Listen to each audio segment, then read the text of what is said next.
Hello everybody, I'm doctor Fauzia. நிறைய parents என்கிட்ட வந்து குழந்தைங்களுக்கு பொறை ஏறிடுச்சுன்னா என்ன பண்ணுவோன்னு கேட்குறாங்க. பொறை ஏறதுக்கு வந்து இங்கிலீஷில் சோக்கிங்னு சொல்லுவாங்க. What is choking? Anything which has to go to the food pipe. நம்ம சாப்பிட்றோம், அது ஃபுட் பைப்புக்கு போகிறதுக்கு பதிலாக வந்து சுவாச குழாய் விண்ட் பைப்புக்கு போயிடுதுன்னா அங்கே போய் அப்ஸ்ட்ரக்ட் ஆகிடும். And that is called as choking. சோக்கிங்னால குழந்தைக்கு மூச்சு வாங்குறது கஷ்டமாயிடும்.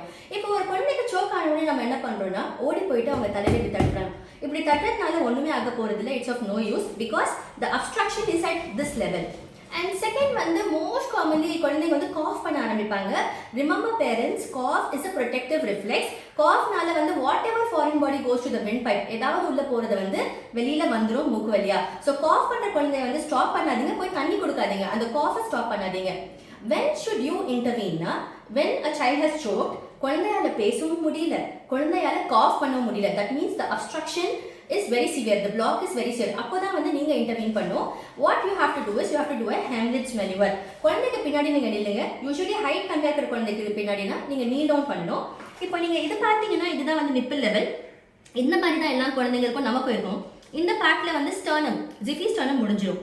இதுக்கு 3 fingers கீழே என்ன பண்ணுங்கன்னா மேக் அ ஃபிஸ்ட். தம் வந்து இங்க ஃபேஸ் பண்ணணும். இப்படி ஃபிஸ்ட் பண்ணிட்டு இந்த கை இப்படி வச்சுட்டு in and up forcefully in and up இப்படி நீங்க பண்ணீங்கன்னா and whatever the child has choked, the particle will come out. இந்த ப்ரொசீஜர் பண்ணிட்டே இருக்கும் போது வந்து மோஸ்ட்லி குழந்தைங்க வந்து ரெஸ்பாண்ட் பண்ணிடுவாங்க. அதுக்கப்புறம் உங்களை ரிலாக்ஸாக உட்கார வச்சு தண்ணி கொடுங்க. ஒருவேளை இந்த ப்ரொசீஜர் பண்ணிட்டே இருக்கும் போது பேசிட்டு இருந்த குழந்தை பேசாம போறாங்க, அன்ரெஸ்பான்சிவ் ஆகுறாங்கன்னா you have to start on chest compressions and call 108 ambulance immediately.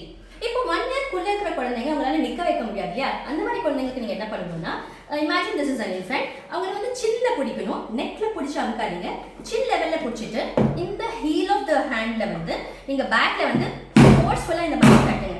இந்த மாதிரி நீங்க தட்டும் போது இந்த ஸ்லாண்டிங் பொசிஷன்ல the choke particle will come out. அதே நான் திரும்ப சொல்றேன், if the child's condition is deteriorating, if the child is getting unresponsive, you have to start on chest compressions and inform ambulance immediately.